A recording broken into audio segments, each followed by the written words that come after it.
Hey guys, welcome back to my channel. This is Anastasia here with this week's Teen Mom Recap. This is the season finale, by the way, and there's no reunion, so let's get started. It starts off with Briana. Since Jaden left, Briana could not handle life for like 3 days without a man. She probably could survive longer without drinking water. So she decided to talk to Danae again, who changed his name to Milo, but since this aired, I think he changed it to Dan, and then I think he went back to Danae. Who really knows? I'll just call him Danae. Now he's coming out to Briana to visit, to hang out as friends. He knows she got out of a bad relationship, so that's why he's reaching out, because he knows she's in a weak place right now. So that's why he's not rushing her into a relationship. To announce this to her family, Briana literally walks into the room and says, Danae's coming to Oregon and he goes by Milo now. Jessica's like, what the hell? Totally caught off guard. She didn't even know that they were talking, and she doesn't really approve. Kayla is pretty unhappy in Iowa, so she often invites friends over to visit. Hope she's comping that gas money for them.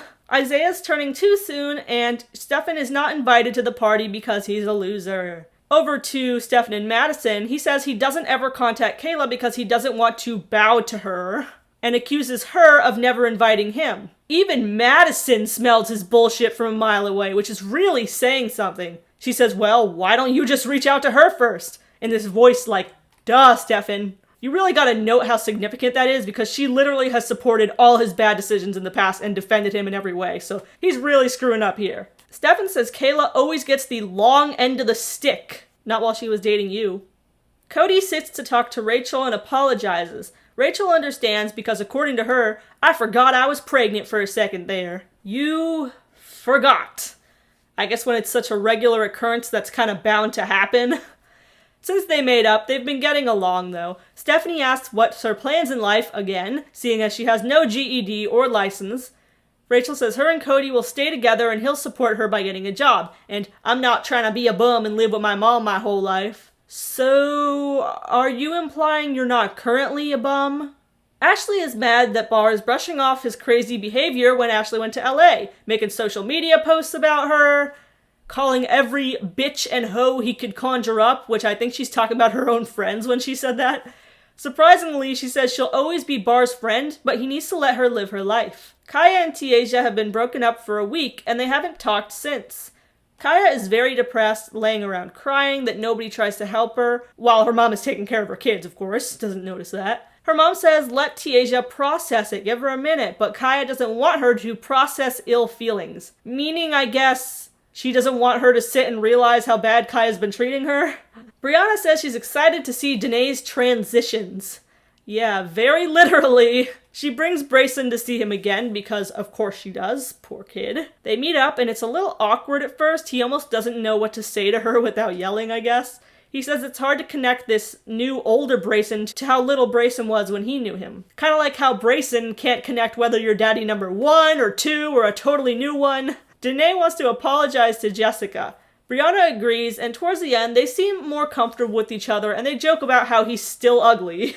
Rachel started bleeding last night and called her doctor, and the doctor told her to come in immediately. They do an ultrasound. And unfortunately, they find out that there's no heartbeat for the baby, meaning that Rachel had a miscarriage. It's a pretty sad scene. Everyone gets very quiet and is crying. Cody comforts Rachel. Even the doctor apologizes to her. Stefan texts Kayla some more BS excuses, saying he works so much, why don't you understand? 2 whole walls of text of bullshit. Luke is sick of Stefan and says he's dead to me, I don't even want him brought up anymore. Tiaja texted Kaya asking about Amor, so Kaya has hope maybe she'll start asking about her. Tiaja, who's with another friend, says she wanted to break up with Kaya for a long time and has been unhappy for a while now. Kaya always blamed all their problems on her, and if she's not happy, what's the point of the relationship? Which is extra true. They're only like 17, they're not a married couple. If it's not working, it shouldn't be that hard to just leave her. But then again, Kaya seems vindictive and psycho enough to go set fire to Tiaja's house and laugh like the Joker outside watching it burn down if she broke up with her, so maybe that was a factor. Ashley is sick of Barr brushing off things that he did wrong. She vents to her mom, I spent 4 years with him and he wasted them all. You have no aspirations, no GED, no job, and she calls him foul for going on the internet talking about her. You can see clearly now.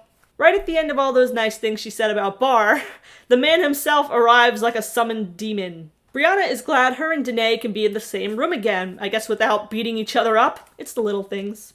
Danae claims it was hard to get attached to someone after his relationship ended with Briana.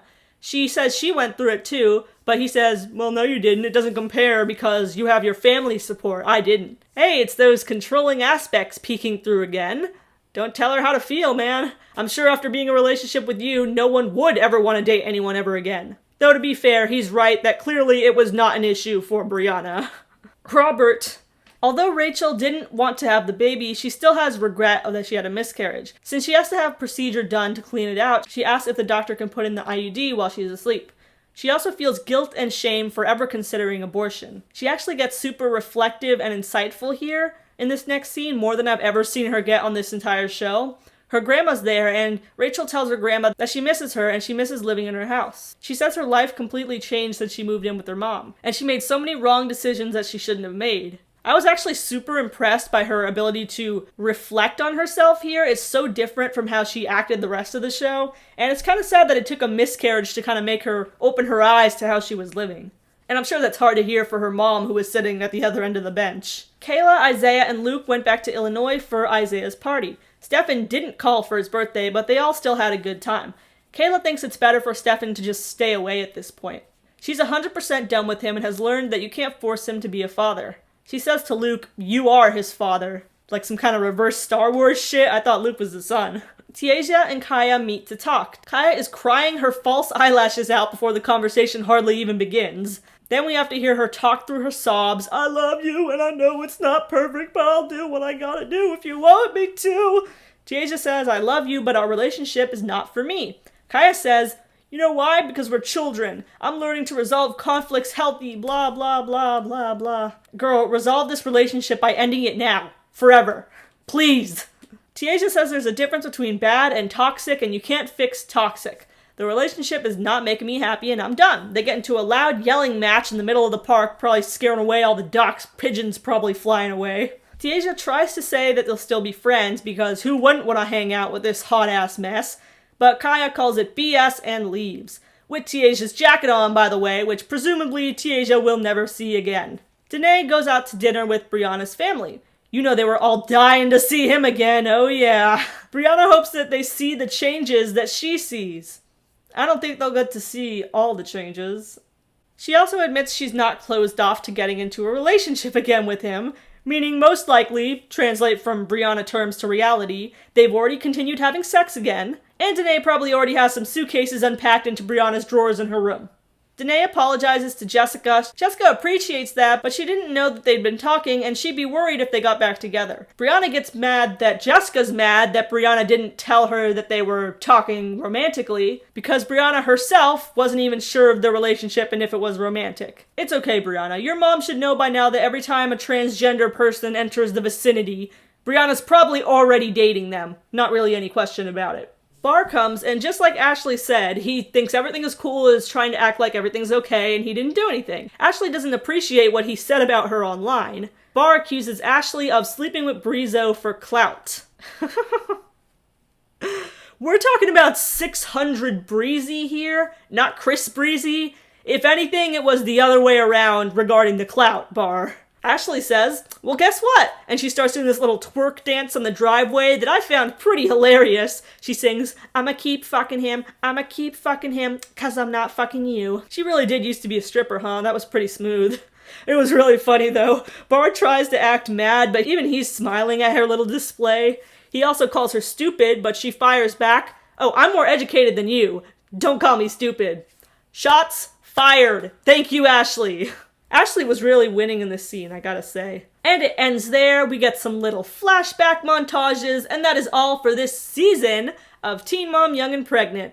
Unfortunately, there's no reunion for this season, so they're just gonna go straight into Teen Mom OG starting on March 17. The Young and Pregnant girls have not been filming, and they don't know if there's going to be another season. So tell me, what did you guys think of this season? What'd you think about Rachel and Kaya or Lexi being gone? I didn't miss Lexi, mostly because I hated Kyler so much. I think they were really aiming for maximum drama with the two new girls, which worked with Rachel. I love the drama that the new Janelle brought to the table, and I hope that we see her again. Kaya, I think she started out very dramatic with the fighting with Carla, but with her baby daddy in jail, All they really had to show of her was out of control histrionic crying to Tiaja, which was more annoying than dramatic. Ashley was a lot less dramatic without the Shen drama. I remember reading somewhere that Shen threatened MTV that she would only film under certain conditions, I think like if T wasn't on or something, which might be why Shen never showed up this season, or maybe there was something between her and Bar, I don't know. But Ashley's storyline was okay, Kayla's was okay, and Brianna's was kind of boring in the beginning, and then it got more interesting towards the end with Jaden. But I think the breakout star is obvious, and that's Rachel.